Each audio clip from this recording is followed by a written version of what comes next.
자, 지난번 공지한 대로 그 보강을 우리가 3시에 하기로 했죠. 네. 네.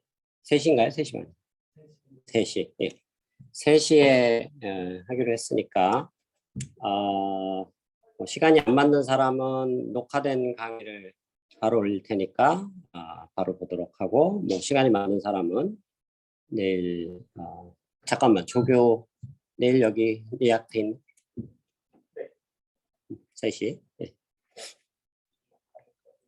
예. 그래서 시간이 되는 사람은 실시간으로 들어와서 강의를 들어도 좋습니다. 그래서 지금 9장 뒷부분하고 지금 10장이 좀 남아 있는데 10장 부분을 좀 빠르게 보강해서 강의를 할 예정입니다.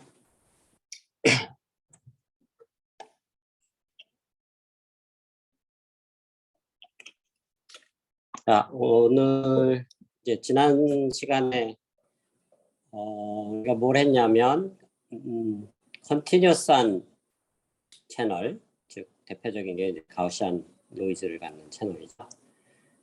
그 채널에서의 채널 커패시티, 정방향과 역방향 다 증명한 거죠. 그래서 정방향은 R이 C보다 작을 때, 그래서 C는 임의의 뭐 어떤 맥시멈 이런 게 아니고 구체적으로 숫자로 지어졌었죠. 로그 기호가 n으로, R이 이 로그 10보다 작을 때 무조건 에러 프리로 통신이 가능한 코드북이 존재한다. 그런 거고, 역방향은 그런 코드북이 만들어져 있으면 무조건 인식을 필요 조건으로 만족해야 된다. 그런 거였죠. 그래서 단어스 이퀄리티와 그다음에 시간축에서의 평균을 우리가 젠센스 이퀄리티로 해서 파워 컨스트레인트로 변화시키는 것이 약간 실장하고 달랐던 점이었습니다.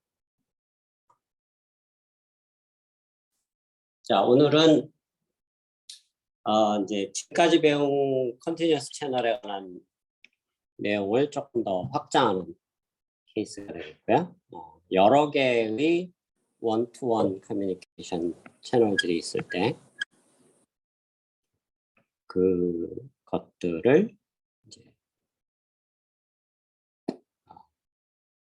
종합한 그런 이제 케이스를 다뤄보겠다는 거고요. 어떻게 보면 초기 단계에 네트워크 정보 이론이 된다고 얘기했었습니다. 보내는 사람이 여러 명이고 받는 사람이 여러 명, 이런 상황이 되겠죠. 그래서 실제로 보내는 사람이 한 명이고 받는 사람이 여러 명인 것을 브로드캐스트라고 하고, 그다음에 보내는 사람이 여러 명이고 받는 사람이 한 명인 것을 멀티플 액세스라고 합니다. 이것들은 여러분들이 나중에 대학원 가서 배우면 되겠고요. 자, 이 채널이 뭐 단순하게 이론적으로만 중요할 뿐만 아니라 이따가 이제 설명을 하겠지만 여러분들이 맨날 사용하는 스마트폰 통신 방식에 굉장히 중요한 이론적인 근거가 됩니다. 그래서 이 이론이 없었으면 지금 여러분들이 쓰고 있는 그 스마트폰 통신에 4G LTE 방식이 있는데 5G도 마찬가지입니다. 그 4G나 5G가 다 지금 OFDM이라는 어떤 통신 방식을 사용하고 있는데, 그 OFDM이 왜 필요한가를 설명해주는 굉장히 중요한 이론이 됩니다. 그래서 그런 관점에서 여러분들이 이게 그냥 단순한 이론의 확장이다라고 보는 수준이 아니라 이게 굉장히 중요한 4G 시스템이나 5G 시스템이 전 세계에 깔려 있는 비용만 보더라도 그 인프라를 설치하고 스마트폰 판매 가격까지 하면 몇 천조 원이 됩니다. 그래서 몇 천조 원 시장에 를 뒷받침하고 있는 기본적인 이론이다. 그래서 오늘 여러분들이 배우는 것은 굳이 가정을 하자면 몇 천조 원짜리 이론이랍니다. 그래서 정보 이론의 이론들이 이론일 뿐만 아니라 굉장히 실용적이라는 것들을 여러 번 강조했었는데 어떻게 보면 또 대표적인 사례가 되겠습니다. 자, 그래서 기존의 것들은 우리가 보내는 게 하나였고 받는 것도 하나였는데 이게 이제 여러 개의 변수가 바뀐 거죠. X도 여러 개의 변수, Y도. 생각을 해보면 뮤추얼 인포메이션 입장에서는 달라지는 게 없습니다. 변수 하나였던 거를 여러 개 바꾸고 트랜스미터도 마찬가지고 리시버도 마찬가지고 자, 파워 컨스트레인트는 각각의 파워들의 합이 전체 파워 P보다 이런 상황을 얘기하면 되겠고요. 지난 시간에 한번 강조했는데 이 채널 노이즈들은 서로 인디펜던트하다 라고 강조했고 X하고 Z들도 당연히 인디펜던트하다라고 얘기했었죠. 자, 그래서 이 조인트 뮤추얼 인포메이션을 계산해야 되는데 뭐 이거 어려워 보이지만 하나도 어려운 거 없죠. 왜냐하면 우리 2장에서 다 배운 거니까. 그래서 엔트로피의 차이로 표현을 하고 자, 두 번째 항이 되게 복잡해 보이는데 한 두 가지 스텝이 여기에 빠져 있습니다. 굳이 설명을 하자면 자, X들이 주어졌으니까 이 X들은 어떤 상수 역할을 하죠. 그렇죠? 시프트 인베리언스에 의해서 X들이 주어지면 이놈들이 여기 G다이라는 놈들이 들어가겠네요. Y는 X1, G다1, YK는 XK 플러스 GK. 근데 X들이 주어지니까 이거 상수나 마찬가지라 무시해도 된다 그랬죠? 그러면 버티컬 바 앞에 남는 거는 노이즈뿐이 없는데 이 노이즈들하고 또 보내지는 시그널 X들은 서로 인디펜던트하다 그랬죠? 자, 이런 관계가 되면 뒤에 있는 놈은 인디펜던트하니까 없어지는 거나 마찬가지다 라고 우리가 다 배웠습니다. 그래서 여러 번 반복된 관계식이죠. 그래서 이렇게 멀티플 랜덤 베리어블 멀티플 소스가 있어도 상관없다는 얘기입니다. 똑같은 원리가 적용이 되고 그래서 세 가지 스텝이 숨어 있는 거죠. 지금 결국은 이게 살아남는데 또 지 아이들은 서로 인디펜던트하다 그랬으니까 조인트 엔트로피는 다시 그것들의 서메이션 됩니다. 여기서 여기까지 넘어가는데 이런 숨어 있는 세 가지 스텝이 있다라는 거고요. 앞으로는 얘기를 안 해도 여러분들이 그냥 식만 보면 이게 당연히 그 세 가지 숨어 있는 스텝에서 이렇게 된다라는 거를 알아야 되겠죠. 자, 그리고 Y는 지금 디스트리뷰션을 정확하게 알 수가 없으니까 그냥 어퍼 바운드로 마지노한 것들의 합이다. 그것보다 작다라고 해서 부등식을 놓고 이렇게 풀 수가 있겠고요. 그 다음에 i번째 채널의 파워를 PI라고 하면은 그때 서메이션이 P보다 작다라는 거니까. 자, 그 조건 하에서 각각의 채널의 YI들은 우리가 이제 8장의 마지막에서 배웠던 굉장히 중요하다는 얘기가 있었죠. 파워가 정해지면 또는 코베리언스가 정해지면 엔트로피 맥시마이징 아니죠? 아니, 엔트로피 맥시마이징 디스트리뷰션은 가우시안이다. Y의 정확한 디스트리뷰션은 알 수 없지만 그거를 맥시마이즈하는 최대 디스트리뷰션은 가우시안이고 그때 엔트로피는 이 로그식으로 주어진다. 그때 파워는 PI 플러스 NI다라고 여러 번 유도를 했었죠. 통신된 신호의 파워는 보낸 신호 더하기 에너지 신호의 노이즈의 파워의 합이다. 뭐 어떻게 보면 그냥 쉽게 생각하면 에너지 보전 법칙입니다. 그러니까 받는 에너지는 보내는 에너지와 중간에 더해지는 에너지의 합이다. 더 이상일 수도 없고 더 이하일 수도 없는 거죠. 에너지 보전 법칙을 생각하면 당연한 얘기입니다. 그래서 YI의 파워는 이렇게 되고 YI가 가우시안이라는 보장은 없지만 어쨌든 그거보다 클 수는 없다라는 거를 우리가 알고 있으니까 버바운드로 이렇게 계산하면 그 우리가 잘 알고 있는 로그식의 합으로 표현이 됩니다. 이것만 보면 사실 이제 문제가 다 계산돼서 솔루션이 나온 것처럼 보이죠. 더 이상 뭐 더 풀 여지가 없는 것처럼 보이는데 아직 숨어 있는 문제가 남아 있습니다. 어떤 숨어 있는 문제냐? 지금 전체 파워 컨스트레인트만 주어져 있기 때문에 각각의 i번째 채널들의 파워들은 사실은 숨어 있는 변수. 이것까지 결정을 해줘야 됩니다. 그래야만 문제를 지금 90% 문제를 푼 건데 나머지 10%는 PI들을 결정해주는 문제가 남았다는 거죠. 그래서 이것을 통신 이론에서는 파워 엘로케이션 프로블럼이라고 합니다. 그렇죠? 파워 전력을 할당하는 문제다. PI들을 찾아내야 된다는 거죠. 근데 이게 생각해 보면 constraint maximization problem이라는 걸 금방 알 수가 있습니다. 왜? 이게 mutual information이니까 당연히 maximize 해야겠죠. 근데 그냥 아무 제한 조건 없이 maximize 하는 게 아니고 요 조건, 이걸 다시 쓰면 요 조건을 바꿨으니까 요런 constraint로 다시 반복해서 쓰는 겁니다. i가부터 k까지 합. 이 p보다 작은 constraint로 요거를 maximize 시키는 문제를 풀어야 된다는 거죠. 근데 이제 공학 수학이나 다른 뭐 최적화 이론을 배운 사람들은 이거는 아주 전형적인 constraint optimization problem이 되겠고요. 그다음에 더 운이 좋은 상황은 여기에서 그 우리가 maximize 해야 되는 펑션이 콘케이브 펑션이죠.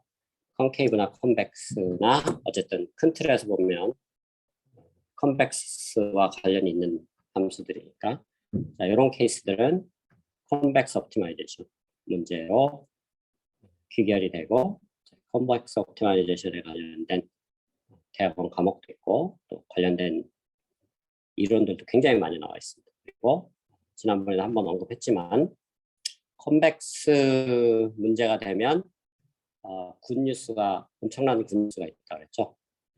맥시멈이 딱 하나만 존재하는 그런 문제가 된다 그랬습니다. 그래서 로컬 맥시멈이 여러 개가 있는 그런 문제가 아니라는 얘기입니다. 그래서 여기서 솔루션 하나 아무거나 해서 풀으면 그게 글로벌 옵티멈이 된다. 일반적인 예를 들면 non-convex 프로그램 중에 제일 대표적인 게 딥러닝 프로그램이죠. 딥러닝은 non-convex한 문제라 무수히 많은 로컬 미니멈이 있는 문제가 돼서 이런 케이스하고 좀 다릅니다. 그래서 좀 상관없는 얘기긴 하지만 딥러닝에서는 글로벌 미니멈 또는 글로벌 옵티멈을 찾는 것은 거의 불가능하다고 보여왔고 실제로 로컬 옵티멈만 찾아서 그냥 대략 만족해서 솔루션을 찾아가는 그런 방법론이다 라고 생각하면 되겠습니다. 자, 그러면 우리가 지금 이 식을 유도했는데 어떻게 보면 부등식입니다. 그렇죠? 이게 이거보다 작은데 우리가 부등식이 나오면 이퀄리티 컨디션이 중요하다고 했죠. 그래서 이 언제 이퀄이 되는가를 한번 생각해 볼 필요가 있다는 거죠. 이 부등호가 2번 등장했습니다. 첫 번째 요 케이스에서 등호가 되려면 어떤 케이스일 때 등호가 될까요? 네? 그렇죠. yi들이 인디펜던트한 케이스가 됩니다. 자, 그거는 사실 이 케이스에서 쉽게 만족시킬 수 있는 게 지금 zi들을 인디펜던트하니까 xi들을 인디펜던트하게 만들어 버리면 자연스럽게 yi들도 인디펜던트. 왜 그런지 한번 따져보기 바라고요. 자, 두 번째. 두 번째는 아까 8장에서 제일 중요한 거라고 했죠. 이게 등호가 되려면 어떻게 돼야 된다고 했죠? 그렇죠. y가 가우시안이어야 되는데 y는 unknown distribution이라고 그랬는데 이게 가우시안이 되는 케이스가 과연 있을까 생각을 해보면 의외로 이것도 쉽게 해결됩니다. zi들이 가우시안들이기 때문에 xi들을 가우시안으로 만들어버리면 가우시안 더하기는 가우시안이라는 또 유명한 성질이 있습니다. 더 나아가서 두 개의 가우시안의 리니어 콤비네이션도 여전히 가우시안이다. 뭐 이런 유명한 성질이 있기 때문에 그 성질에 의해서 결국은 이 yi들이 지금 방금 말한 걸 두 개 조합을 하면 인디펜던트하고 가우시안이기만 하면 되는데 그렇게 되려면 xi들이 인디펜던트하고 가우시안이 즉 출력이 인디펜던트하고 가우시안이려면 인풋도 인디펜던트하고 가우시안이면 된다 라는 아주 럭키 항상 이런 건 아닙니다. 사실 이 문제가 굉장히 다루기 쉬운 문제 그런 스페셜 케이스다라는 얘기입니다. 자, 그러면 xi들을 랜덤 벡터로 보고 이놈들의 코베리언스를 계산을 해보면 이 xi들이 인디펜던트하기 때문에 코베리언스의 구조는 다이아고널한 구조가 돼야 된다고 했죠. 이런 형태로 다이아고널한 non-zero 엘리멘트만 있고 나머지 다 제로인. 왜냐하면 가우시안이 인디펜던트하다라는 얘기는 크로스 자기 자신이 아닌 다른 랜덤 베리어블을 보면 인디펜던트한 거니까 그때 코릴레이션이 제로라는 얘기니까 코릴레이션이 제로라는 얘기는 non-diagonal 엘리멘트들의 그 코베리언스 매트릭스의 non-diagonal 엘리멘트들이 다 제로여야 된다는 얘기이기 때문에 그것도 생각해보면 당연한 얘기입니다.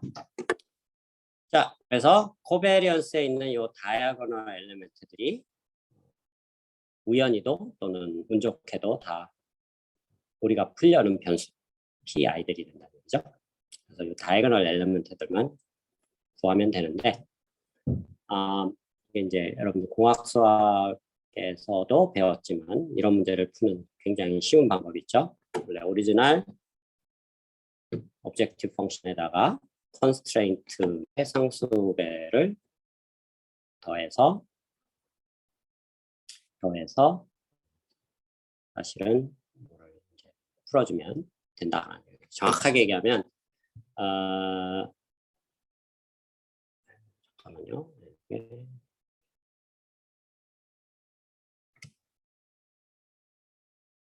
정확하게 얘기하면 이걸 어떻게 해야 되냐면 원래 그 이론적인 포뮬레이션으로 보면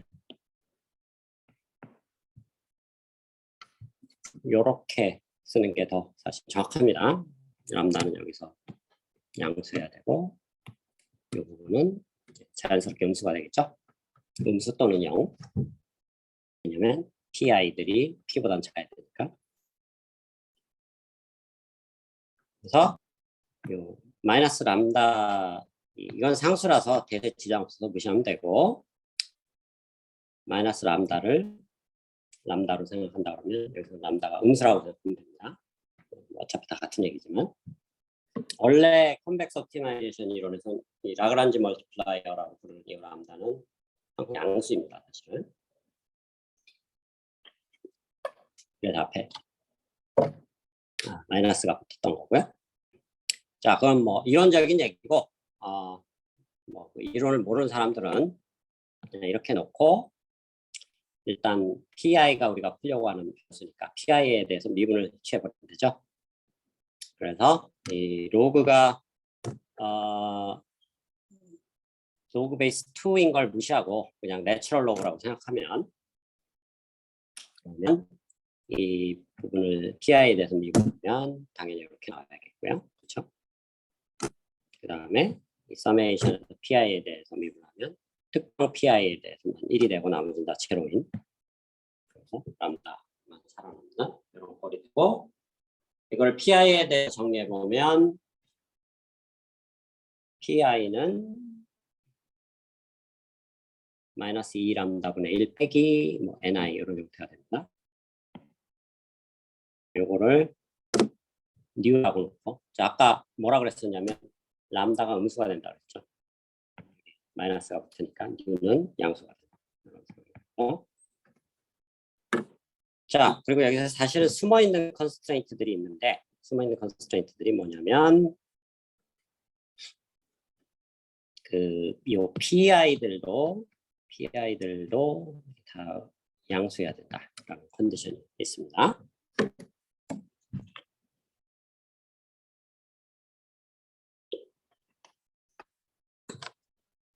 그래서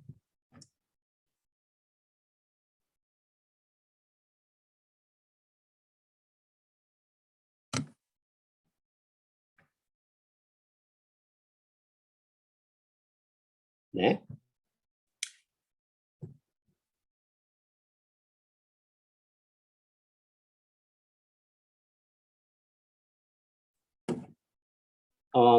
그래서 사실은 엄밀하게 얘기하면 요놈들에 대한 컨스트레인트도 여기에 들어가야 되긴 합니다. 사실은 이런 식으로 다른 라그란지 멀티플라이어, 그다음에 호수가 되니까 마이너스 pi 이런 형태로 다 들어가야 되는데, 이제 여러분들이 나중에 대학원에서 컨벡스 옵티마이제이션을 배워보면 이제 요 솔루션을 옵티멀하게 만족하는 솔루션은 추가적인 조건을 만족을 해야 되는데, 그 조건이 뭐냐?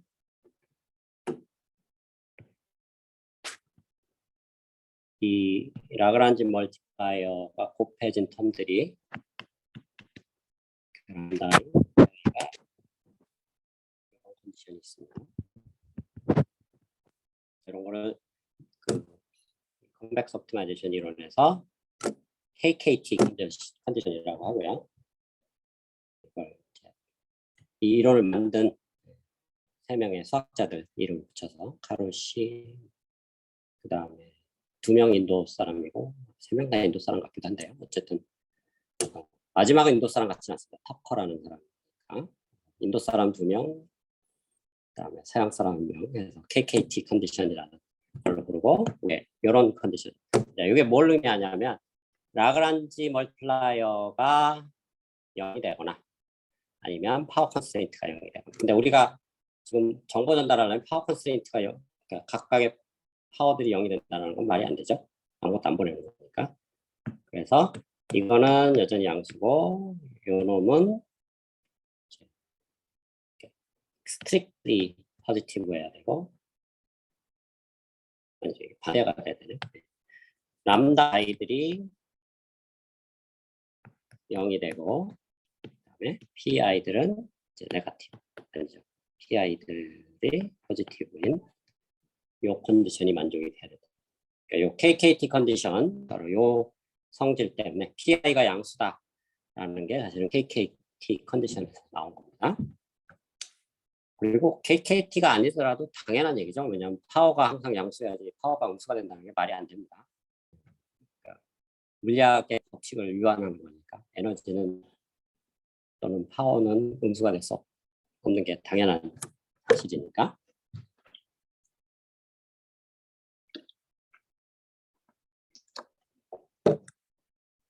자, 이 KKT 컨디션을 왜 갑자기 얘기하느냐?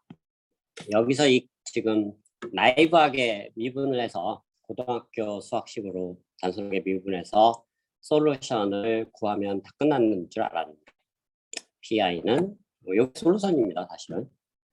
근데 약간의 커렉션을 해줘야 된다는 얘기죠. 운이 나쁘게 요거는 문제에 의해서 이제 정해진 상수인데 NI가 큰 경우는 어떤 채널에 있어서 이게 음수가 돼버릴 수가 있다는 얘기예요. 파워가. 그러면 파워가 음수가 된다는 얘기는 이게 잘못된 솔루션이죠. 근데 럭키하게 KKT 컨디션에 의해서 음수가 되는 경우는 0으로 클립해버리면 된다. 음수로 떨어지는 경우는 그냥 0으로 만들어버리면 된다는 겁니다. 자, 그래서 이게 플러스 노테이션이라는 게 0보다 작아질 때는 0으로 클립하는 오퍼레이션. 정확하게 얘기하면 max, 0, x 이렇게 표현할 수가 있겠죠. 그래서 PI를 그냥 이 PI로 쓰면 안 되고 요거를 방금 얘기한 것처럼 이렇게 플러스 오퍼레이션을 클리핑하는 오퍼레이션을 더해준다, 추가해준다 그런 얘기죠. 자, 그러면 PI들의 합이 P보다 작아야 되는데 뭐 직관적으로도 그렇고 뭐 당연한 얘기지만 에너지를 많이 쏟으면 쏟을수록 더 유리해지겠죠. 그러니까 작은 경우보다는 가장 키우는 게 좋습니다.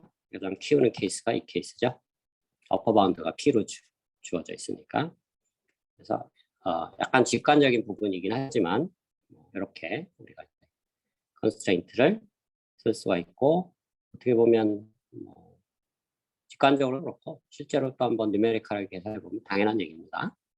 왜냐하면 PI 대비 이 objective 펑션이 증가함수죠 다. 그러니까 당연히 증가하면 좋기 때문에 최대치를 끌어올리는 게 바람직하다는 얘기입니다. 자, 그래서 이제 요 PI들을 요 노테이션으로 바꿔치기를 해서 넣으면은 이걸 NI로 나눠주면 이걸 NI로 나눠준다는 얘기는 NI가 안쪽으로 들어갈 수 있다는 얘기죠. 그래서 안으로 들어가서 이런 어떤 노테이션을 쓸 수가 있고, 자 여기 1 플러스 항상 양수인 게 되죠. 로그 1 플러스 x인데 x가 항상 양수면 그 로그 함수도 항상 양수가 됩니다. 그렇죠? 이런 모양이니까. 로그 1 플러스 x는 자로 1만 이동된 로그 함수니까 원점을 통과하는 이런 로그 함수죠. 그렇죠? 그러니까 x가 양수이면 이 수직 측도 항상 양수입니다. 그 말은 클리핑 오퍼레이션을 요 원래는 요 독립변수에다가 뒀는데 그렇죠? 그 종속변수 y축에 둬도 상관없다는 얘기죠. 로그 안에 클리핑 오퍼레이션이 있었는데 바깥쪽에다가 넣어도 상관없겠다. 왜냐하면 x축이 양수일 때나 y축이 양수일 때나 서로 exactly same condition이기 때문에 그래서 이렇게 표현이 가능하다는 얘기죠. 근데 여전히 좀 찜찜한 게 있습니다. 지금 문제를 풀었다고 주장을 했는데 아직 다 푼 것 같지가 않죠. 왜 다 안 푼 것 같을까? 뭐가 지금 안 정해져 있죠? 힌트, PI를 정할 때 뭐가 정해져 있어요? PI가 정해져 있어요? 네? 요게 정해져 있죠? 요 상수. 요 상수는 어떻게 정하느냐? 바로 요 식으로 정합니다. 네, 요게 논리니어한 오퍼레이션이다 보니까 맥시멈이 들어가는 이게 그냥 단순한 뭐 행렬식으로 이렇게 단순하게 풀 수 있는 식이 아닙니다. 약간 이터레이티브한 서치를 해야 된다는 얘기죠. 네, 이게 그 이런 케이스인 경우는 단순한 뭐라 할까요? 그 비례 관계에 있기 때문에 바이섹션 서치 또는 바이널 서치라는 방식으로 어떤 문제를 풀어낼 수가 있습니다. 그래서 그림이 나오면 좋은데 그림이 없나요?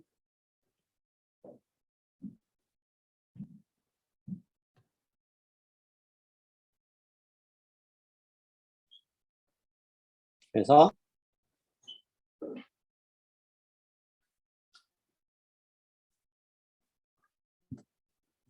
예를 들면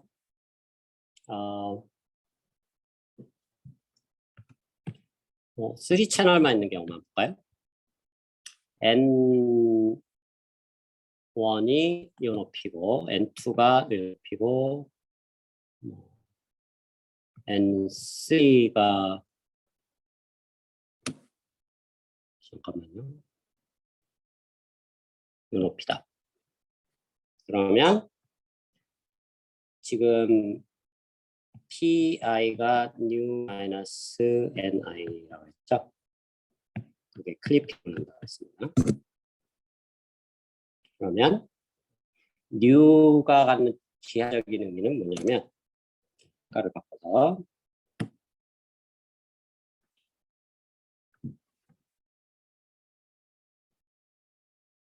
요게 new라는 상수고 요 차이가 결국은 PI가 된다는 거죠. new에서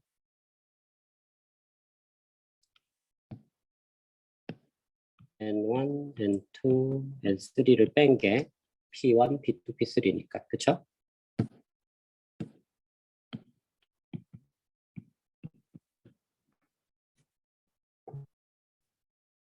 이렇게 해서 new 값을 오르락 내리락 조정을 해보면 결국은 이 P1, P2, 3의 합이 P가 되는 점을 찾을 수 있다는 거죠. 근데 이게 단순한 비례 관계라 오락가락 해보면 굉장히 빠르게 찾을 수가 있다는 거죠. 이건 이제 클로즈 폼으로 수식으로 찾을 수는 없고 뉴메리컬하게 찾는데 굉장히 빠르게 서치할 수 있다. 이런 얘기입니다. 자, 이런 식으로 문제를 풀 수가 있고, 자, 이게 그 사실은 어떻게 비유를 할 수 있냐면, 요 노이즈들의 파워를 높이로 갖는 어떤 그릇의 면을 나타낸다고 치면, 여러분들이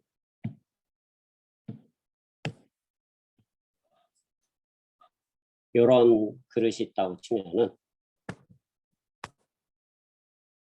이 그릇에다가 물을 쭉 부었을 때 그 물은 어쨌든 높이는 수평하게 되고 그릇 밑바닥 모양에 따라서 그 수심이라고 그러죠. 수심이 달라지죠.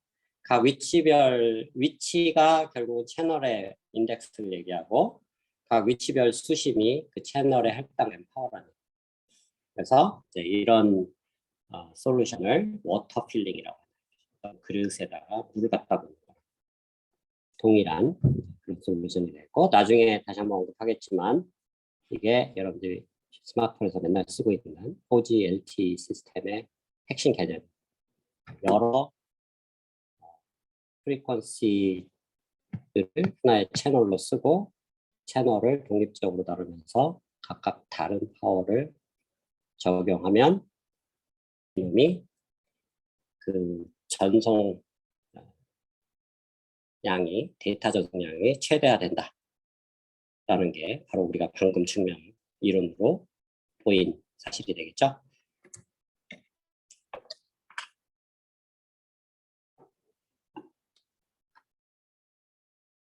자, 뭐 여러 번 반복되는 어떤 내용인데 정보 이론이 상당히 철학적이라고 그랬죠. 자, 그래서 이 정보 이론, 요 이론을 보면 굉장히 철학적이면서 사회과학적인 냄새가 납니다. 무슨 얘기냐면 이 세 개의 채널의 상황을 보면 노이즈가 작으면 작을수록 좋은 채널이죠. 그렇죠?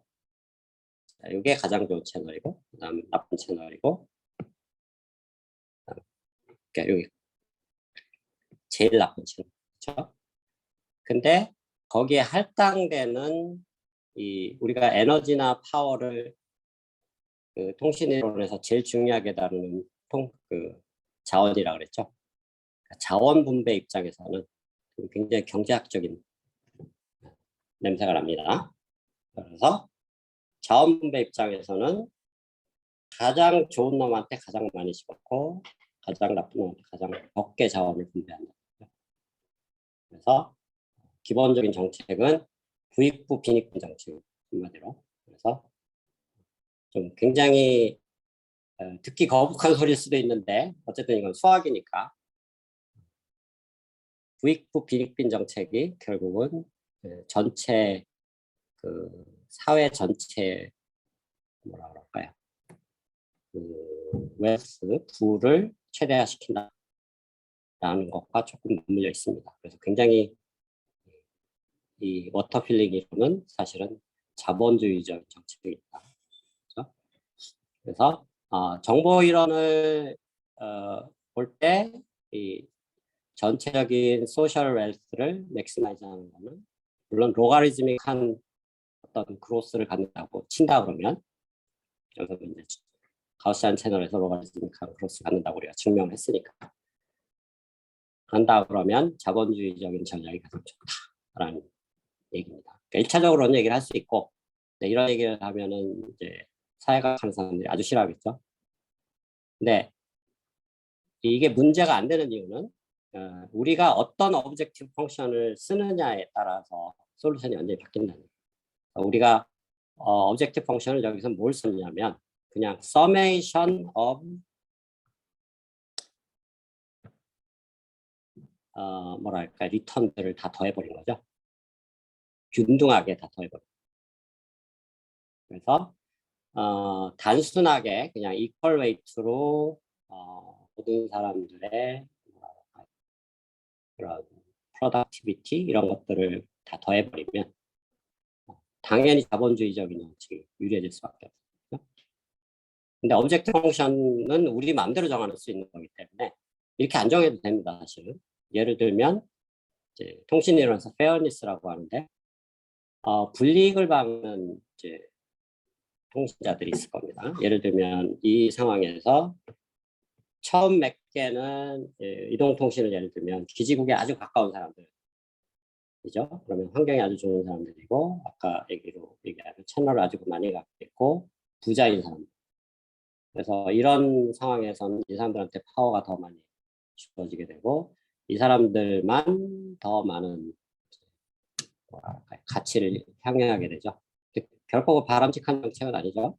그래서 예를 들어 뒤에 있는 사용자들이 예를 들면 기지국에 굉장히 멀리 떨어져 있는 보통 셀 바운더리라고 하는데 굉장히 멀리 떨어져 있는 데서 통신하고 있다. 이 사람들은 통신할 기회를 못 얻는 사회적인 약자가 되죠. 그래서 추가적인 컨스트레인트를 넣을 수 있다는 거예요. 우리가 아까 컨스트레인트를 넣을 때 그냥 파워가 양수다 이런 컨스트레인트만 넣는데 그러지 말고 이것이 뭐 예를 들면 미니멈 알파 이상 되도록 하라는 그런 추가적인 컨스트레인트를 넣을 수가 있죠. 그러면 전략이 사회주의적인 전략으로 바뀔 수가 있습니다. 최대의 약자도 어느 정도 기본적인 통신할 수 있는 권한을 갖게 만들어주는. 그래서 이런 그 추가적인 컨스트레인트가 실제로 적용이 돼서 현재 시스템상에 적용이 되고 있다. 여러분들이 쓰고 있는 스마트폰에서. 왜냐하면 이 정보이론에서 얘기하는 이 워터필링 방법만 시스템 설계가 되어버리면 어떤 문제가 생기냐면 예를 들면 도심에 있는 사람들은 항상 통신이 잘 되고 조그만 교회로 나오거나 약간 시골로 가버리면 거리가 멀어지니까 그러면 통신을 가끔 하는 정도가 아니고 아예 못하게 되는 상황이 많이 벌어져요. 그러면 예를 들면 긴급 상황 같은 것들이 오히려 그런 교회나 뭐라고 할까요? 외진 곳에 여행을 할 때 발생할 수도 있는데 그러면 좀 위험 상황이 발생할 수도 있죠. 자, 그런 상황을 방지하기 위해서 추가적인 컨스트레인트를 넣는다라는 얘기입니다. 자, 그래서 이 워터필링이 뭐 이론적으로는 그런 뭐 다양한 해석이 가능하다라는 얘기를 할 수가 있습니다.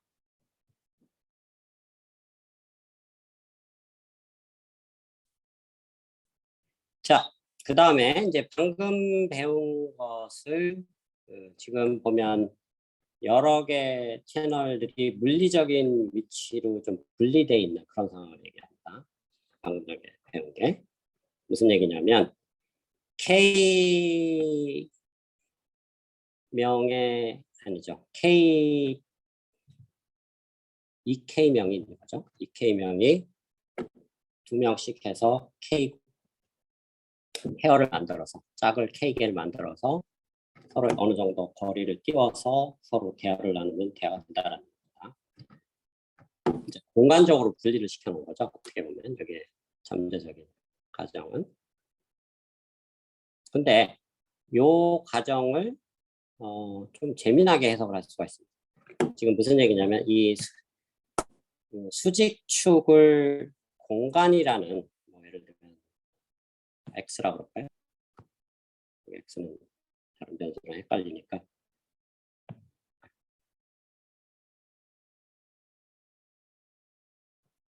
X라고 합시다. 스페이셜 공간이라는 축으로 분리를 시켰는데 생각을 해보면 이게 공간이라는 축이 특별한 의미를 갖는 건 아닙니다. 분리만 되면 대체 이게 공간일 필요는 없다는 얘기예요. 그렇게 생각을 해보면 그러면 이 공간이라는 스페이셜이라는 축을 타임으로 바꿔치기를 해도 큰 문제가 없을 거라는 얘기를 할 수가 있다. 무슨 얘기냐면 같은 채널인데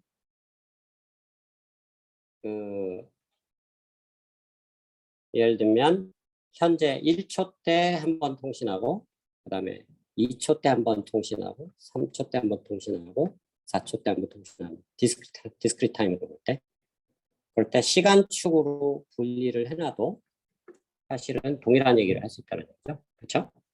그래서 이거를 이쪽을 이렇게 뒤집어서 공간축을 시간축으로 생각합니다. 그러면 지금 유도한 이론을 그대로 시간축에 적용하는 케이스로 바꿔치기 할 수 있다. 이게 어떻게 해석을 할 수가 있냐면 시간축으로 바꾼다는 얘기는 지금 이 K개 원래 공간 채널로 분리된 채널이 있었는데 개체가 있었는데 시간축으로 바꾼다는 얘기는 공간적으로 하나의 채널이지만 시간축상에서 K개 심볼을 보낸다는 의미로 재해석을 할 수 있다. 그렇죠? 그래서 지금까지 우리가 유도한 이론들은 다 한 타임 심볼 보낼 때의 결과였습니다. 그렇죠? 뭐 지금까지 배운 것들을 이렇게 한번 되짚어 보면 딱 한 타임을 심볼을 보냈을 때 얼마큼 정보를 전송할 수 있는가 그걸 다룬 이론들이었습니다. 근데 생각을 해보면 발상의 전환은 꼭 한 타임을 보낼 필요가 없는 거죠. K번 시간을 써도 상관없습니다.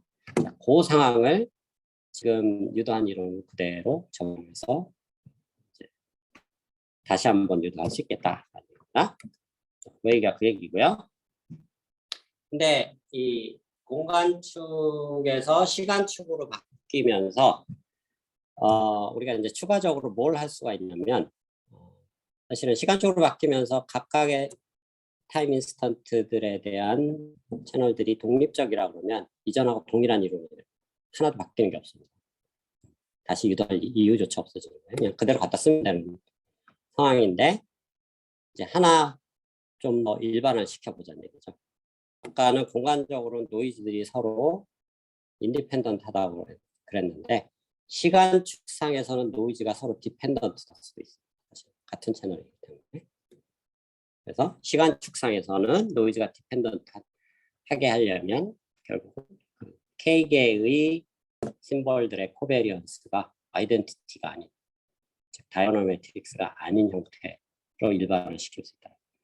자, 이거는 어떤 의미냐면 그동안 DMC 채널을 가정해 왔는데 이 가정을 포기하겠다. DMC 채널이라는 얘기는 각각이 서로 인디펜던트하기 때문에 코베리언스들이 사실은 다 다이고널 매트릭스였는데 이제 넌 다이고널로 생각한다는 얘기는 DMC를 더 이상 고려 안 하게 됩니다. 특히 이 메모리 리스 채널을 포기하겠다는 얘기죠. 자, 그리고 아, 직전에 파워 컨스트레인트 관련된 그 경우는 각각의 채널의 파워들의 합이 P보다 작다 이런 컨스트레인트를 썼었죠. 근데 이것도 약간 변형을 해야 돼요. 무슨 얘기냐면 그때는 여러 개의 채널이 있었기 때문에 그 합이 토탈보다 작아야 된다. 이 합을 보통 썸 파워라고 합니다. 썸 파워가 토탈 파워보다 작아야 된다고 썼는데 지금은 사실은 채널이 하나만 있는 상황이죠. 시간 축에서 여러 번 심볼을 보낸다는 것만 달라지는 거죠. 그래서 각 시간 축에서의 평균 n분의 1이 들어갑니다. 그것에 전체 모든 게 다 랜덤 베리어블이니까 expectation 아까랑 파워 컨스트레인트가 좀 달라진다는 거죠. 추가로 n분의 1이 들어갑니다. 시간 축에 대한 샘플 에버리지를 추가로 한다.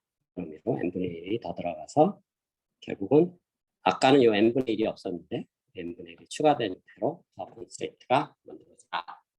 라는 걸 알 수가 있고요. 그리고 요 각각의 xi들의 베리언스들은 사실은 코베리언스 매트릭스들의 다이고널 엘리멘트입니다. 이 xi는 x라는 코베리언스 매트릭스의 i번째 다이고널 엘리멘트죠. 그러니까 그것들의 서메이션은 결국 그 코베리언스 매트릭스를 다이고널들을 다 더하는 거죠. 어떤 매트릭스에 다이고널 다 더하는 걸 뭐라고 부르죠? 네. 트레이스라고 부르죠. 트레이스를 구하는 거나 이거는 똑같다. 그래서 컨스트레인트는 이렇게 바뀐다. 아까 공간 축에서의 파워 컨스트레인트 생각하면 여전히 트레이스 노테이션 써도 됩니다. 이거 쓰는데 이 n분의 1만 빼버리면 되는 거죠. 자, 그리고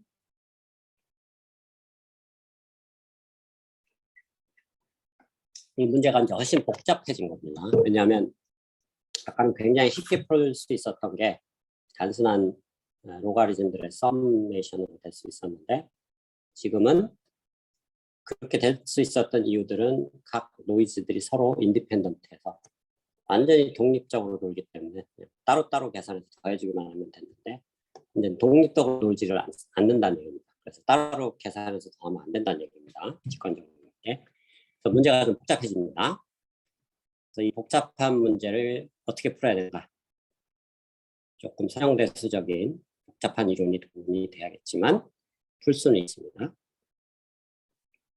그래서 이제 여러분들이 그 선형대수의 아이겐밸류, 아이겐벡터 이런 개념을 좀 가지고 풀 수가 있는데요. 자, 어쨌든 여전히 조인트 뮤추얼 인포메이션이고 그리고 이 부분은 이거에서 왔었다 그랬죠? K가 N으로 바뀌었습니다.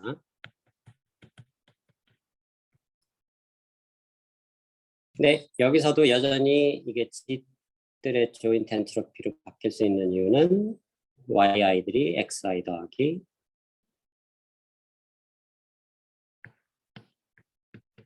Gden인데 Gden만 살아남는다 그랬죠? 시프트 인베리언스에서 G하고 X는 여기서도 여전히 인디펜던트.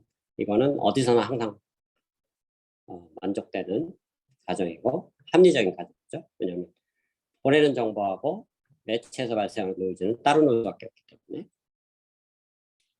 그래서 D의 컨디션은 사라지고 노이즈만 살아남는데 아까는 이 노이즈들이 각각의 엔트로피의 합으로 표현이 될 수가 있었는데 노이즈들이 인디펜던트 됐으니까 지금은 안 된다는 얘기죠. 조인트 엔트로피로 계속 남아있어야 된다는 얘기죠. 근데 다행인 거는 이걸 이그젝트하게는 구할 수는 있습니다. 왜? 노이즈가 지금 가우시안이라는 걸 가정을 하고 있고 정확하게 얘기는 없네요. 가우시안입니다. 그러면 가우시안의 조인트 엔트로피 우리 계산한 적 있죠? 그래서 그 식을 그냥 갖다 쓰면 됩니다. 그러면 이렇게 된다는 거죠. 그리고 X하고 G시 인디펜던트 하면 각각의 코베리언스 Y는 각각의 코베리언스 합으로 된다. 또 쉽게 볼 수가 있습니다. 정의에 의해서. 이거는 인디펜던트한 두 개의 랜덤 베리어블의 합의 베리언스는 각각의 베리언스의 합이다. 유명한 확률 이론의 성질을 그냥 확장한 겁니다. 그러니까 직관적으로 당연한 얘기고 심심한 사람들은 집에서 한번 쉽게 유도할 수 있으니까 유도해보기. 유도하는 방법은 그냥 정의만 쓰면 됩니다. 복잡하게 생각할 필요 없이 이거의 정의는 Y의 트랜스포즈. Y가 컬럼 벡터고 Y 트랜스포즈가 로우 벡터니까 이게 행렬이 되죠. 이거를 그냥 쭉 풀어 헤쳐갖고 4개의 텀이 있는데 뭐 평균이 제로인 거 이용하면 당연히 이렇게 나와버립니다. 집에서 한번 해보도록.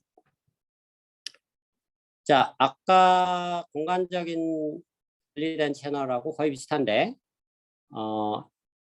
노이즈가 인디펜던트하지 않지만 코릴레이션이 있지만 X가 가우시안이면 Y도 가우시안이 됩니다. 이것도 여전히 그 확률 이론에 좀 증명 과정은 좀 하지만 어쨌든 여러분들 이거 그냥 받아들인다 그러면 어떤 두 개의 가우시안 랜덤 베리어블이 벡터인 경우도 마찬가지입니다. 합쳐졌을 때 여전히 가우시안이 된다. 유명한 성질이죠. 그래서 Y도 가우시안이 됩니다. X가 가우시안이에요. 왜? 노이즈 G시 가우시안이니까. 그래서 또 이렇게 exact하게 할 수가 있죠. 자, 그랬을 경우 이 식을 이용해서 joint mutual information 계산하면 요거 나누기 요겁니다. 그렇죠? 근데 앞에 있는 공통항들이 너무 많아서 다 캔슬되죠. 이렇게. 그래서 이거 빼기 나눈 게 아니고 이거 빼기 이거니까 로그 안에서는 여러분들이 서로 나눠지는 거죠. 그래서 이런 모델이 되겠습니다. 자, 그럼 문제를 푼 거 같은데 사실 한 70% 푸는 겁니다. 완전히 풀린 게 아닌 게 사실은 아까 마찬가지로 공간에서도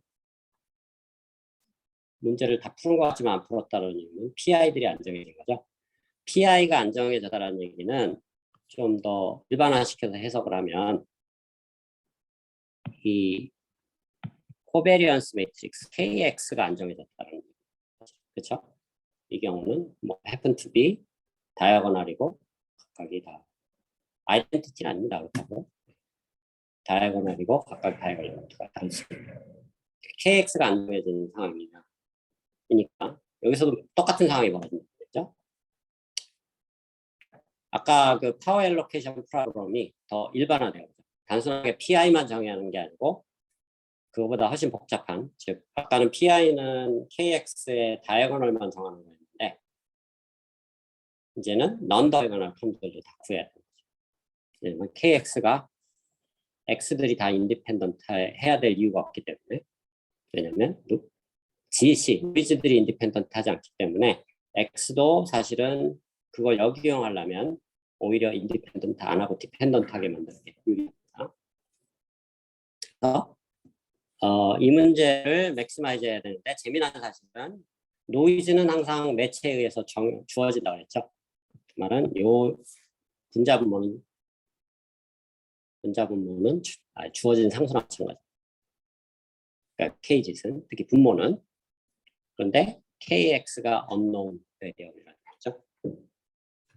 근데 이걸 맥시마이즈를 해야 되는 거고 그 독립 변수는 KX라는 행렬이고 근데 굉장히 복잡한 문제입니다. 생각해보면. 왜냐하면 KX가 n by n 매트릭스니까. 그리고 사실은 정확하게 그냥 대강 얘기하면 n by n 매트릭스니까 그 안에 있는 엘리멘트 개수가 n제곱개죠. 그렇죠? n제곱개 독립 변수를 갖는 최대화 문제를 풀어야 되는 무지막지하게 복잡한 문제 생각을 해보면. 그래서 여러분들이 고등학교 때 배웠던 방식은 딱딱해도 풀 수가 없습니다. 문제는 좀 더 고등한 방법 써야 된다는 거죠. 선형대수적인 방법을 써야 된다는 얘기고, 그걸 조금 더 n제곱계 독립변수가 있다 그랬는데 사실 정확한 얘기는 아닙니다. 왜냐하면 kx가 이게 코베리언스는 무조건 대칭 행렬이에요. 대칭 행렬이기 때문에 그 n제곱계의 한 어떻게 되죠? 이렇게 플러스 n. 그래서 전체 n제곱계에서 n개를 뺀 거에 발이죠. 요만큼의 변수가 있죠. 이건 대각성분입니다. 대각성분을 더해줘야 돼요. 빼고 다시 한 번 더 해줘야 되니까. 그래서 요만큼의 변수입니다. 사실은 요만큼의 변수에 대한 최적화 문제를 풀어야 되는데 생각해보면 무지막지하게 그렇죠? 그럼에도 불구하고 이거를 이제 굿뉴스는 이 분모는 사실 무시해도 되는 거죠. 왜냐하면 주어진 거니까. 최적화하는데 최대하는데 전혀 뭐 영향을 안 미칩니다. 무시해도 상관없으니까 결국은 이 분모만 최대하면 된다는 거죠. 근데 이게 이제 어려운 문제인 게 그냥 최적화하는 것도 쉽지 않은 문제인데 독립변수에 어떤 상수 매트릭스를 더해갖고 그거에 디터미넌트 구한 거를 또 최대화해야 되는 좀 이런 황당한 문제가 나오는 거죠.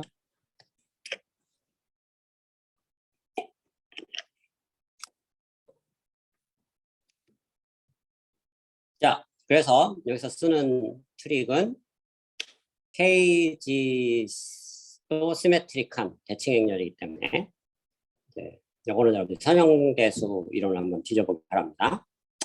대칭 행렬은 무조건 그 IN 밸류, 아이겐 벡터가 존재하고 그걸 가지고 아이겐 벡터를 가지고 새로운 베이시스를 만들어서 그 아이겐 밸류를 다이애고널 행렬로 갖는 그런 행렬로 변환 가능하다라는 이론이 있습니다. Similarity Transformation 이론인데 그거에 의해서 이 이미의 시메트릭 매트릭스는 항상 이렇게 표현 가능하다.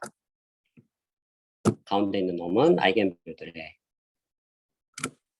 각각의 다이고널 엘리먼트들은 아이겐 밸류들로 배치가 되고 그다음에 이 Q들은 다름 아닌 아이겐 벡터들을 칼럼 벡터로 이렇게 차곡차곡 쌓아놓은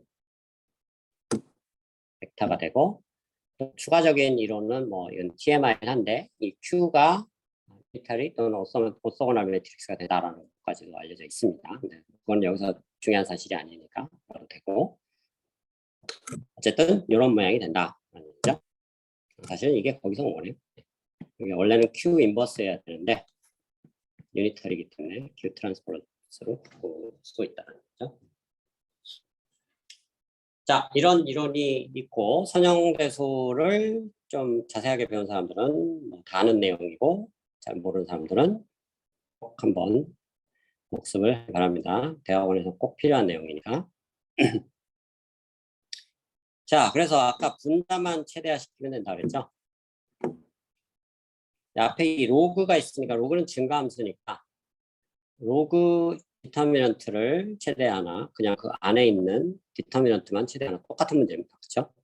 그냥 각각이 서로 교촉 문제니까. 그래서 KGS를 이걸로 대체하면 이런 모양이 되죠. 자, 근데 디터미넌트가 되게 유명한 성질이 있습니다. 디터미넌트 안에서는 어떤 행렬의 곱이 있으면 순서를 뒤바꿔 상관없다. 뭐 이런 성질들이 있죠. 그래서 요놈 앞에다가 이렇게 붙이면 좌우에 분리시키고 뭐 이런 모양을 바꿀 수가 있죠. 그리고 아까 Q가 유니탈이다 그랬으니까 이런 모양이 된다 그랬죠. Q 트랜스포즈는 Q 인버스가 돼. 오소고널 매트릭스 항상 만족하는 성질입니다.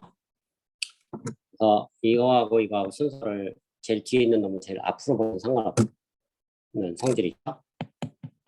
디터미넌트 AB는 디터미넌트 BA하고 같으니까 당연한 얘기지만 구성질에 의해서 둘이 캔슬되고 이것만 남는다는 얘기고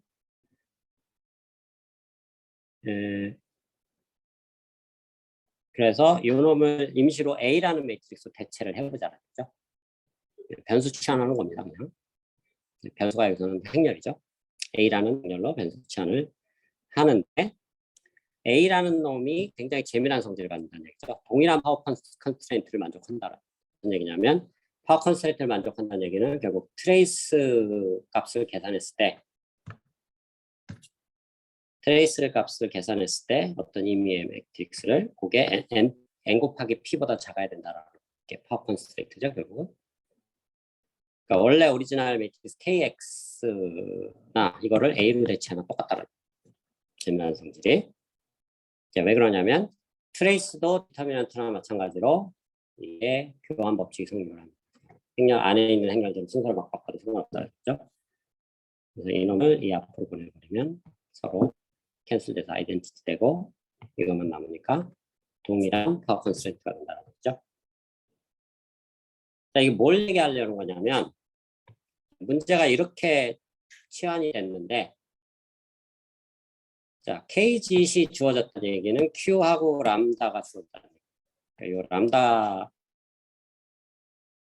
주어진 거고 A라는 새로운 이제 치환된 독립 변수를 가지고 이거를 최대화 시켜보자. 문제가 좀 바뀐 거죠. 근데 문제가 뭐 별로 대단하게 안 바뀐 것 같은데 뭐가 바뀐 겁니까라고 얘기할 수 있는데 쉬워진 겁니다. 왜 쉬워졌냐면 아까는 여기 KGC 있었는데 임의의 행렬이었어요. 근데 이게 다이아고널 성분만 남아있는 다이아고널 행렬로 바뀐 거죠. 훨씬 심플한 프로그램으로 바뀐 겁니다. 그래서 요거를 최대한 A를 찾으면 KX는 쉽게 찾을 수 있습니다. 왜? 이게 A니까 양변에다가 Q하고 Q 트랜스포즈 해버리면 KX가 나와버리니까. 그렇죠? A를 찾는 거나 KX 찾는 거나 동일한 문제다. 자, 그런데 더 재미난 사실은 이걸 맥시마이즈 하는 거는 여기서 A는 또 생각을 해보면 너무 고등한 선형대수 지식이 필요해서 그런데 A는 또 포지티브 데피니션 행렬입니다. 포지티브 데피니션의 정의는 뭐냐면 양변에 임의의 로우 벡터랑 양쪽에 컬럼 벡터를 곱하면 스칼라가 되죠. 이게 항상 스칼라로서 양수인 이런 성질 만족하는 그러니까 모든 x에 대해서 만족하는 이런 행렬을 포지티브 데피니션이라고 한다고 옛날에 한번 얘기를 했었습니다. 그런데 A도 여전히 포지티브 데피니션이에요. KX도 당연히 포지티브 데피니션이고. 자, 그런데 우리가 그 8장에서 하다마드 이니퀄리티라는 걸 배웠었는데 그게 여기 딱 적용이 됐어요. 무슨 얘기냐면 어떤 디터미넌트 포지티브 데피니트 행렬의 디터미넌트는 각각의 대각선분들의 보다 작거나 같다라는 성질이 있었죠. 자, A가 포지티브 데피니시면 요 람다를 더한 A 플러스 람다도 포지티브 데피니시.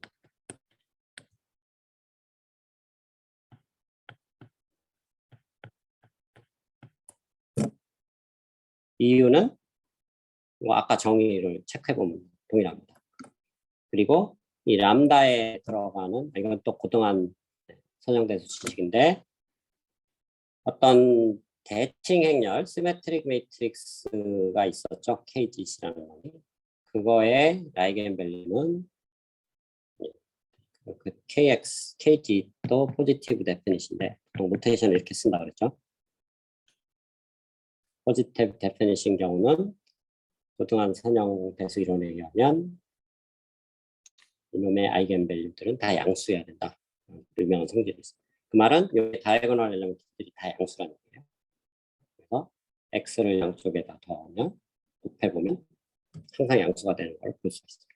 그래서 이놈의 뜻이다. 그래서 하다마드 이니퀄리티가 적용 가능하다라는 얘기고, 이 두 개 합을 하나 행렬로 봤을 때 그 각각의 대각선들은 이런 거죠.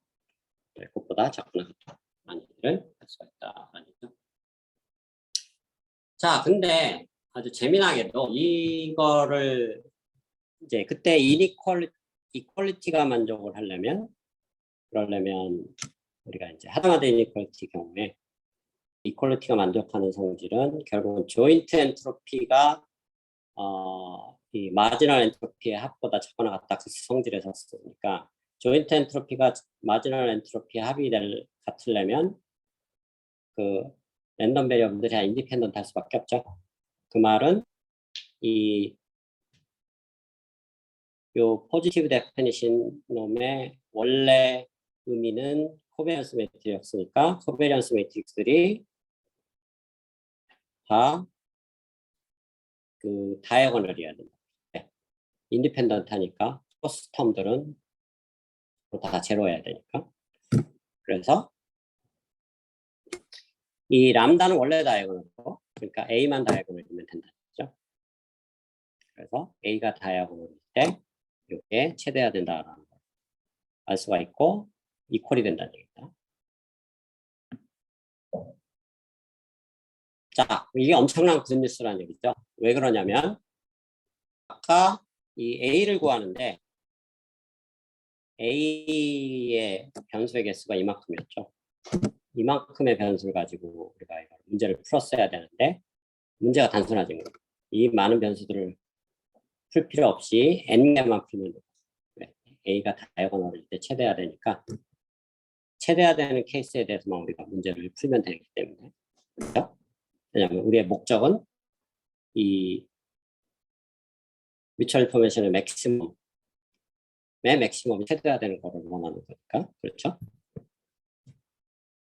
그래서 그 경우는 A가 다이아고널이고, 이게 엄청난 굿뉴스인 경우는 A의 모든 변수를 다 풀 필요 없이 다이아고널 텀만 계산이 된다. 그렇죠?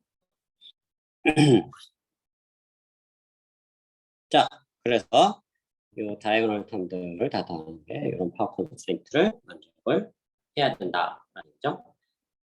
자, 그래서 이 AI라는 결국 이 문제를 푸는 거는 이게 이제 이퀄이 돼 버렸으니까 우변을 푸는 거나 마찬가지겠죠. 근데 이제 이 문제를 그럼 이제 새로 풀어야 되느냐? 가만히 들여다보면 새로운 문제가 아닙니다.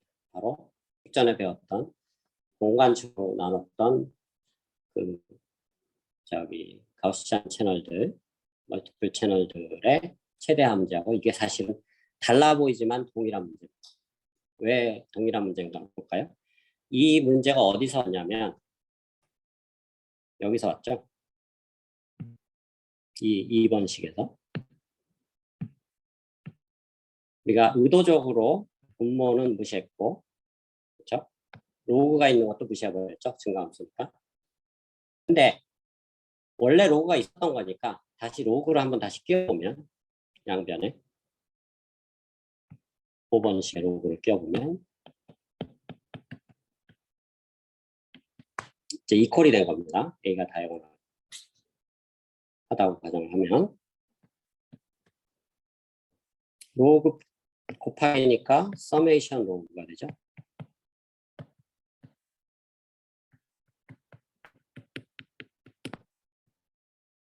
자, 이런 모양이 됩니다. 그래서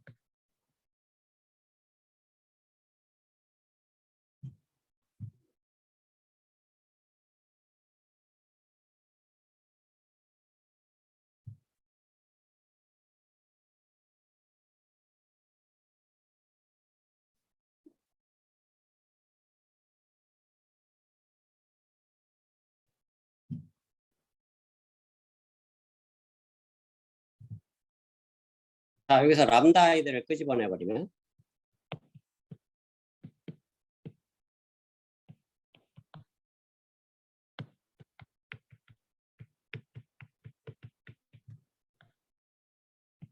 앞에 로그 람다 i가 있으니까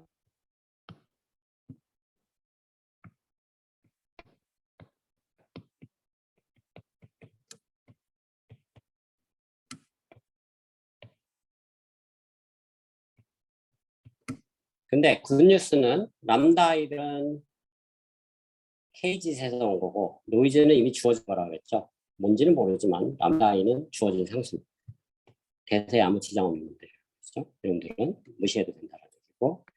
자, 요식만 최대하면 된다는 얘기인데 놀랍게도 이게 우리가 직전에 봤던 가우시안 그 패러럴 채널의 식하고 거의 똑같죠? 다시는 똑같은 식입니다. 아까 차이점은 아까 2분의 1 들어가 있는 거 말고는. 근데 2분의 1은 상수니까 대세 지장 없죠. 앞에 2분의 1 집어넣어 버리면 뭘 하는 거냐?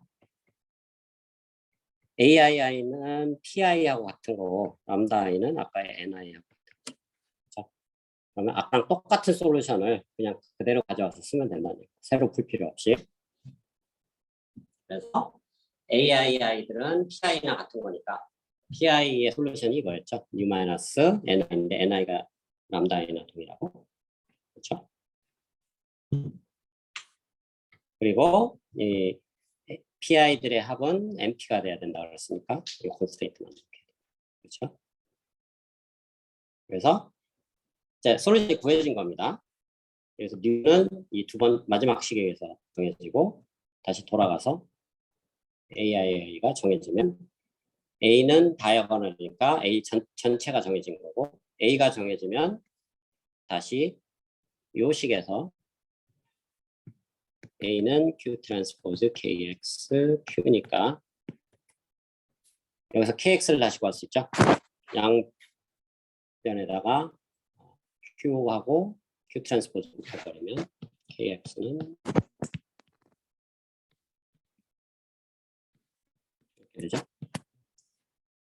그래서 KX를 구했습니다. 문제가 다 풀린 겁니다.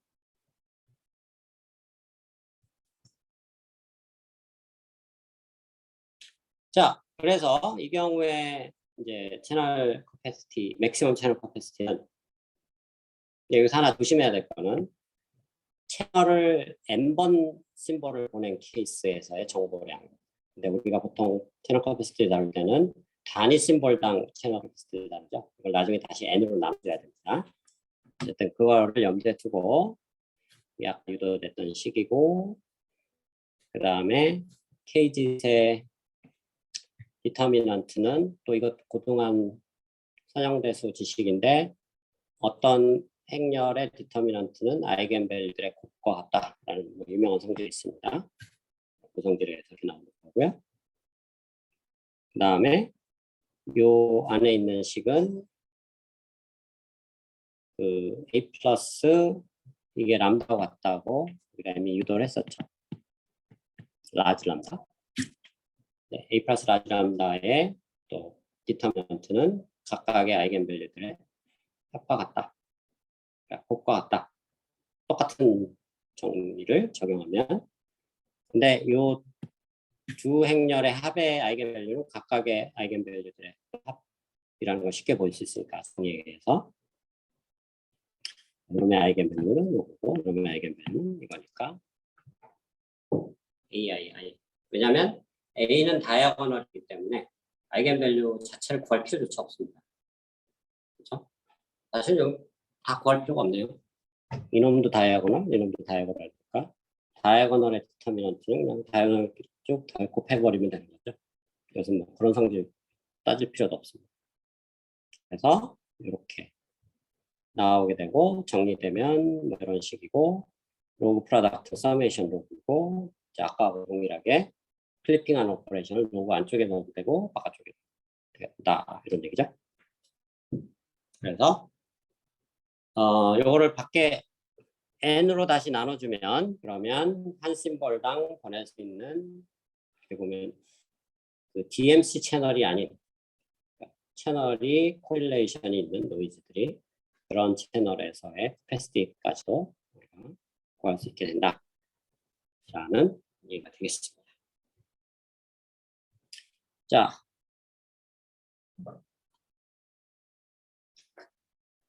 그래서 지금 배운 것을 조금 이제 확장을 해보면 어떻게 확장을 할 수가 있냐면 이제 컨티뉴어스한 어떤 주파수 대역을 갖는 경우에 어떻게 최적의 어떤 커패시티를 구할 수 있을까라는 뭐 그런 이론이 되겠고요. 그래서 어떻게 보면 가장 제너럴한 이제 지금까지 배운 이론 중에 가장 그 제너럴한 가우시안 커패시티 식을 유도할 겁니다. 어떤 거냐면 디스크리트, 그러니까 메모리리스 채널이 아닌 즉 채널 노이즈들이 코릴레이션이 있는데 이게 지금 방금 전까지는 디스크리트 타입을 다뤘었죠. 이거를 컨티뉴어스 타임으로 지난번에도 한번 했었지만 나이키스트로 컨티뉴어스 타임으로 한번 확장을 할 수가 있습니다. 컨티뉴어스 타임이 되면 푸리에 트랜스폼 하면 컨티뉴어스한 또 프리퀀시 축이 나오겠죠. 그래서 컨티뉴어스한 프리퀀시 축에서 또 동일한 이론을 전개할 수 있다. 뭐 그런 얘기입니다. 그래서 사용이 되는 지식은 토플리츠 디스트리뷰션 티어럼이라는 건데 토플리츠라는 사람이 만든 겁니다. 이걸 뭐 여기서 증명을 할 건 아니고 복잡하게 굉장히 어려운 확률 통계 이론에 뭐 레저스열이 이런 것까지 동원을 해야 되지만 엄밀하게 증명하려면 직관적으로는 쉽게 왜 이렇게 되는지 알 수가 있습니다. 어떤 거냐면 우리가 아까 그 n개의 심볼을 보냈을 때의 어떤 임의의 랜덤 베리어블에 코베리언스 매트릭스가 있었죠. kx나 kz 같은 걸 일반화시켜서 n 디멘전을 갖는 그런 코베리언스 매트릭스 kn이라고 하면 이놈들의 아이겐밸류는 항상 구할 수가 있습니다. 놀랍게도 이 아이겐밸류는 항상 양수이고 실수이다라는 것을 볼 수가 있습니다. 그 n개의 아이겐밸류를 갖는데 이 아이겐밸류가 사실은 그 푸리에 트랜스폼하고 같은 거다라는 좀 놀라운 성질입니다. 그게 이제 토플리츠가 밝힌 거고요. 그러니까 선형대소의 아이겐밸류하고 여러분들이 시노미 시스템에서 배웠던 푸리에 트랜스폼하고 사실은 동일한 거다라는 놀라운 이론입니다. 사실은. 여기에 몇 가지 전제 과정이 있습니다. 푸리에 트랜스폼을 그냥 오리지널 푸리에 트랜스폼을 하는 게 아니고 오리지널 시그널을 그 오리지널 시그널의 코베리언스 또는 오토코릴레이션 펑션이라는 거를 트랜스폼한 겁니다. 거기 이제 확률 이론에서는 파워 스펙트럼이라고 부르는 거고요. 그래서 엄밀하게 얘기하면 파워 스펙트럼은 아이겐밸류하고 사실은 수학적으로나 물리적으로 동일한 것이다. 사실 태생이 완전히 다른 건데 두 개 같다는 놀라운 성질이 되겠고요. 그 KN이 이제 토플리츠라는 성질을 만족을 하고 그러면은 아까 되겠지만 이 오토코릴레이션 펑션 이게 이제 아니죠? 잠깐만요. 코베리언스 매트릭스의 어떤 한 엘레멘트에 해당됩니다. 그것들을 푸리에 트랜스폼한 거를 NF 파워 스펙트럼이라고 하는데 자, 여기서 보면 n이 디스크리트한 어떤 타임 인덱스가 되죠. 그래서 discrete time Fourier transform입니다. 정확하게 얘기하면. 그리고 그래서 2파이 f는 세타 discrete time Fourier transform 할 때 세타에 해당되고요. 좀 더 엄밀하게 얘기하면 사실 여기에 주파수가 노멀라이즈 돼 있어요. 지금 무슨 얘기냐면 샘플링 주파수가 노멀라이즈 돼 있죠. 엄밀하게 얘기하면 여기 fs로 나눠져야 됩니다. 무슨 얘기냐면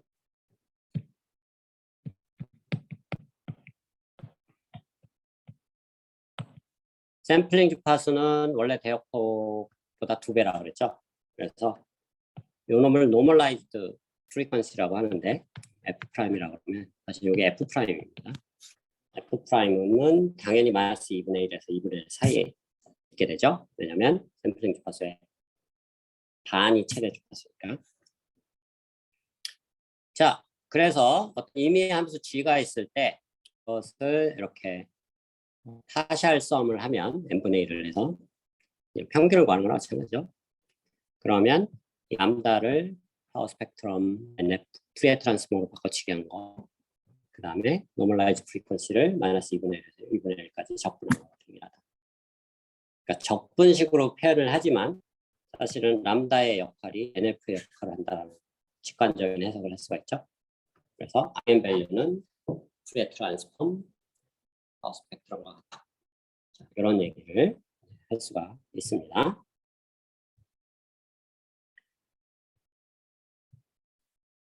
자, 그래서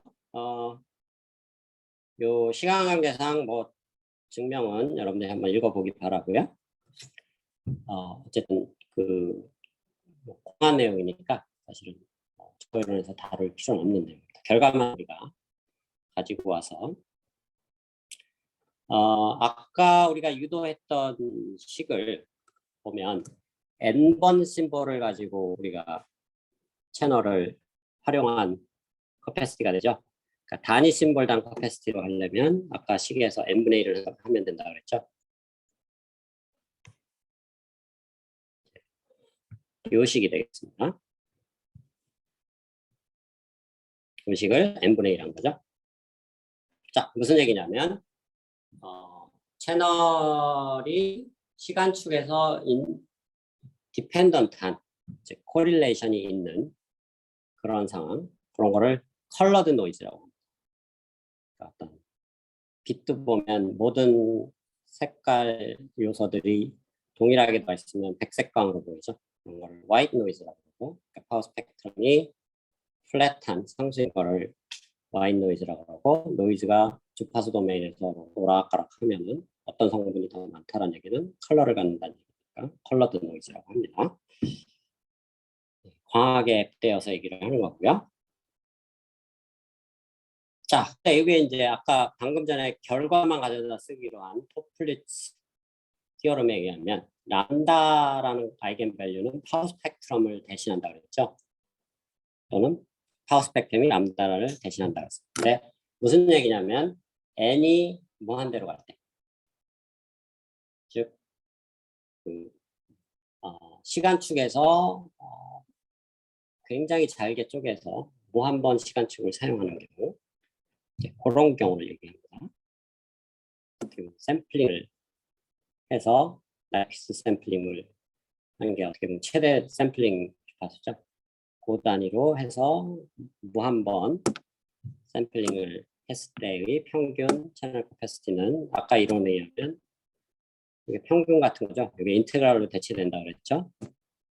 그 다음에 DF 붙고 여기 있는 람다 값들을 다 파워 스펙트럼으로만 바꿔치기 하면 된다 그랬죠. 람다들이 파워 스펙트럼으로. 그리고 여전히 파워 스펙트럼에 대한 이제 이 있었죠. 그 파워 컨스트레인트가 있었죠. 람다 아이들은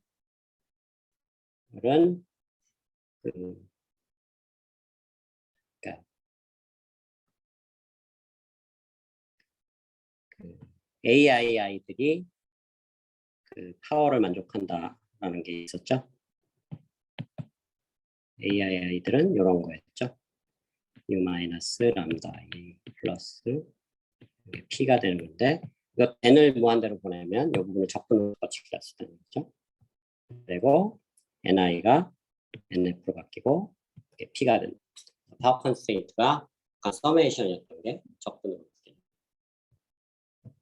그리고 이 파워 스펙트럼은 이 오토 코릴레이션이라는 형태의 이제 discrete time transform 형태로 바꿔치기 하면 되겠다.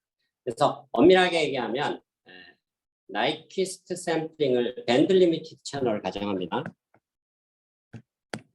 밴드위스가 파이나이트한 그런 채널을 밴드 리미티드 채널이라고 하고, 그 경우에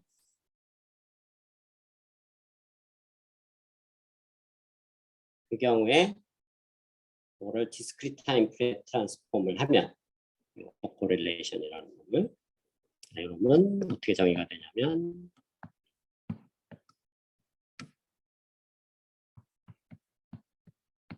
이렇게 정의가 됩니다.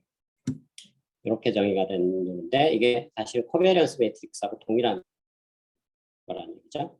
코베리언스 매트릭스에 다이아고널로부터 몇 번째 벗어나 있는, n번째 벗어나 있는 크로스 다이아고널 통을 얘기합니다.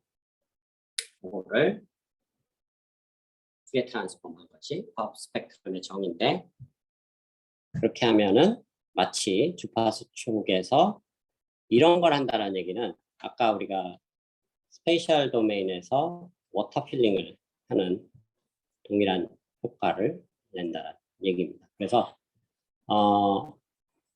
이미 워터 필링의 어떤 실용적인 의미를 얘기했지만 디스크 메모리 리스 채널에서도 해당되고, 이와 같이 채널이 디펜던트한 경우도 동일한 이론이 적용이 된다 라는 얘기입니다.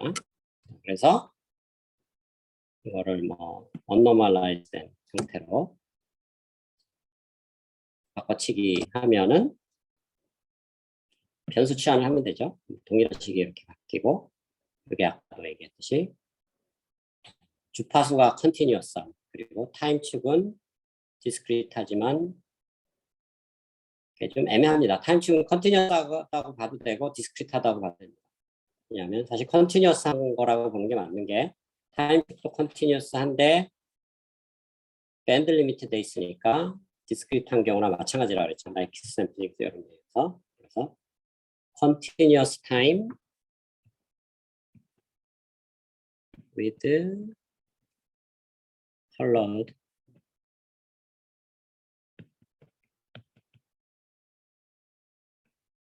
noise에 해당하는, 우리가 지금까지 배운 커패시티 중에 가장 복잡한 식이라고, 가우시안 채널 커패시티 중에.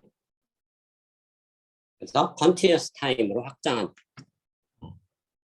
버전도 존재한다. 가우시안 채널 커패시티가. 뭐 그런 얘기입니다. 굳이 이게 뭐 실용적으로 많이 쓰이진 않습니다. 왜냐하면 굳이 이렇게까지 제너럴라이즈 할 필요는 없는데, 자, 이게 아까도 얘기했지만 여러분들이 매일 쓰는 4GLD 시스템의 탄생 배경이라는 거죠. 이 이론이 없었으면 그 OFDM이라는 새로운 방법론이 나올 수가 없었다라는 얘기로 오늘은 여기까지 하도록 하겠습니다.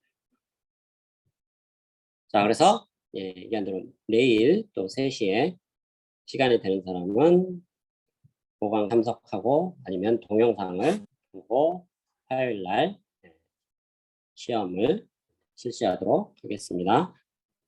질문 있습니까?